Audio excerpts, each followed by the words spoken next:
దేశ రాజకీయాల్లో చరిత్ర సృష్టించిన ఢిల్లీ లిక్కర్ స్కామ్ కేసులో తెలంగాణ జాగృతి రాష్ట్ర అధ్యక్షురాలు కల్వకుంట్ల కవితపై వచ్చిన అభియోగాలను కేంద్ర దర్యాప్తు సంస్థ ఢిల్లీ రౌస్ ఎవెన్యూ కోర్టుకు సమర్పించలేదని పేర్కొంటూ కొట్టేశారని సిద్దిపేట జిల్లా జాగృతి నాయకులు శ్రీనివాస్ తెలిపారు.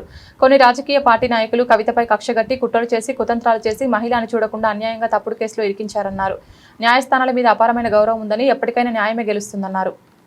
దేశ చరిత్రలోనే సంచలనం సృష్టించినటువంటి ఢిల్లీ లిక్కర్ స్కాములో సౌత్ గ్రూప్ సంస్థ ద్వారా కొంతమందికి లబ్ధి చేకూర్చిందని చెప్పి తెలంగాణ జాగృతి నాయకురాలు కవిత పైన తప్పుడు అభియోగాలు ఓపి ఢిల్లీ సిబిఐ తప్పుడు కేసులు పెట్టి దాదాపు 5.5 నెలల పాటు ఢిల్లీ తిహార్ జైల్లో పెట్టడం జరిగింది.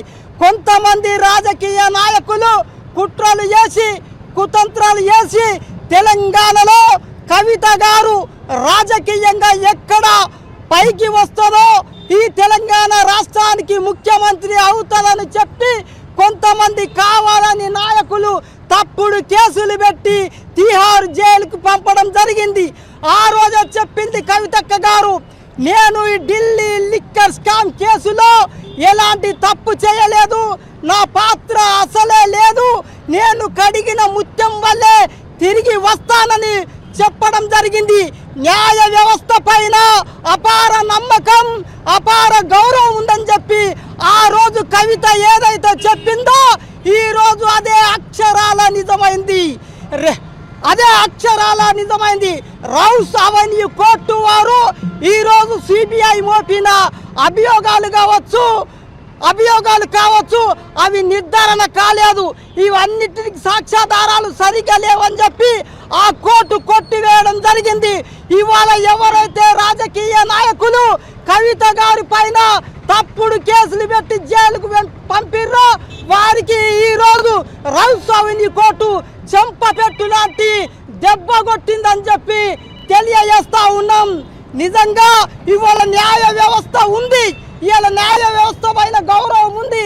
ఒక మహిళని చూడకుండా ఒక రాష్ట్ర జాగృతి సంస్థ అధ్యక్షురాలని చూడకుండా అనేకమైన ఆరోపణలు మహిళని చూడకుండా అనేకమైన సోషల్ మీడియాలో కూడా చిల్లర మల్లరగా ఆమె పైన ట్రోల్ చేసిర్రు. ఇప్పటికైనా తెలిసిందారా వెదవల్లారా, సూత్యన కొడుకుల్లారా, కవితక్క గారు ఎలాంటి తప్పు చేయలేదని కోర్టే స్వయంగా తీర్పు ఇచ్చిందంటే మీరొక్కసారి అర్థం చేసుకోవాలి నా కొడుకల్లారా.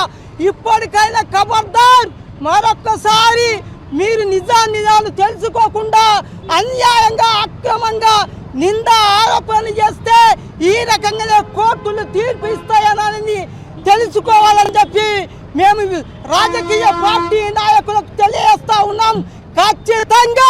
ఖచ్చితంగా రేపు మే 1వ తారీఖు లోపున రాజకీయ పార్టీ పెడుతుంది.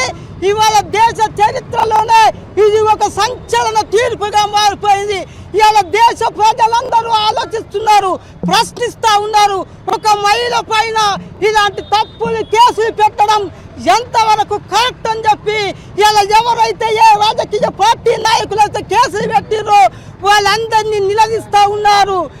జాగ్రత్తగా ఉండండి నాయకులారా. కేసు పెట్టేటప్పుడు కేసు నిజమా, తప్పు చేసిందా చెయ్యలేదా పూర్తి నిర్ధారణకు వచ్చినప్పుడే మీరు నిర్ణయాలు తీసుకోవాలని చెప్పి తెలియజేస్తా ఉన్నారు.